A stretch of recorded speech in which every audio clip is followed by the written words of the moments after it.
If you want your thank you email to matter, it has to be more than polite.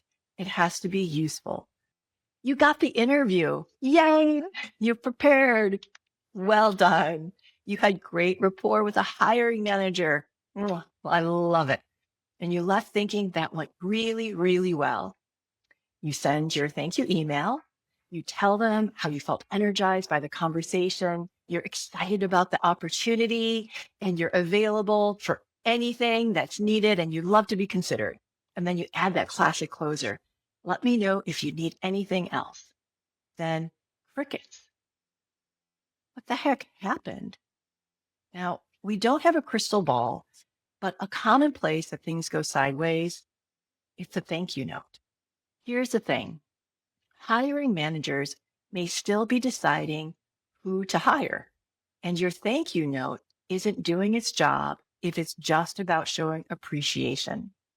So in today's post, I'm going to show you how to use the thank you note to help hiring managers picture you in the role so that you get the offer. Hi, I'm Laverne McKinnon, and welcome to the Moonshot community. If you're navigating high stakes change, a career transition, or leading a team through uncertainty, you are in the right place. I'm a speaker, a career strategist, and a grief coach. I work with leaders, entrepreneurs, and artists to cut through the noise, regain traction, and make clear, aligned decisions from a spiritual, strategic, and tactical perspective. Now, if you find what I'm talking about useful, follow or subscribe so that you'll get weekly insights on leadership, culture, and career transitions. All right, let's jump in. Hiring managers are trying to make a call with imperfect information. They're trying to reduce risk and imagine who will actually deliver once the role is real. So a generic thank you, it's not going to hurt you. It's just not going to help you. So here's what you got to do. Put as much energy into your thank you email as you did to prep for the interview. The best follow-up isn't the one that repeats your enthusiasm. It's the one that adds clarity. So reference a specific question that came up in the interview.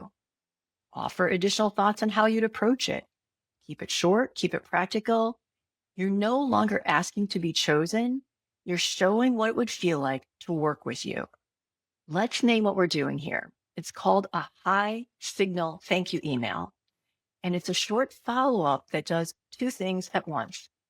It shows appreciation and it adds useful information. And how do you do this? You pick up one thread from the interview and you pull it a little further. A challenge that they mentioned, a priority that they hinted at.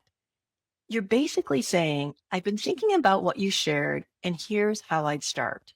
Okay, let's get detailed on the process of this without overthinking of it. So what you're going to do is right after the interview, open a notes app or grab a piece of paper and do a quick download. What did the two of you actually talk about? So most interviews have a few repeating themes. So you want to be listening for a problem that they need to have solved, a process that's not working, a goal they're trying to hit, a handoff that keeps breaking, a relationship that they want managed better. Your job is to pick just one of those threads, then write your thank you email around that thread. So you're still going to keep the one line of appreciation, but you want it to be specific and reference something that came up in that meeting. One line naming what you heard as the challenge, and then 2 or 3 lines after that with practical thoughts on how you'd approach it. That's it. Now, if you feel compelled to go one step further, and I've had a couple of clients who've done this, you could add a simple attachment because like those 2 or 3 sentences, it doesn't really cover the full scope. So you could do just like a one-page outline, a short list, a rough sequence of steps, something though that's skimmable, that shows that you're thinking without free labor. Because the point is making it easier for them to picture you doing the job. Bring this alive a little bit more with a real example from my life. I'm still shaking my head at myself. So several years ago, before I fully pivoted into coaching and speaking, I interviewed for a deep-pocketed entertainment startup. I was a few interviews in when I finally met with the head honcho. And during our meeting, She asked me what I would do in the first 90 days in the role.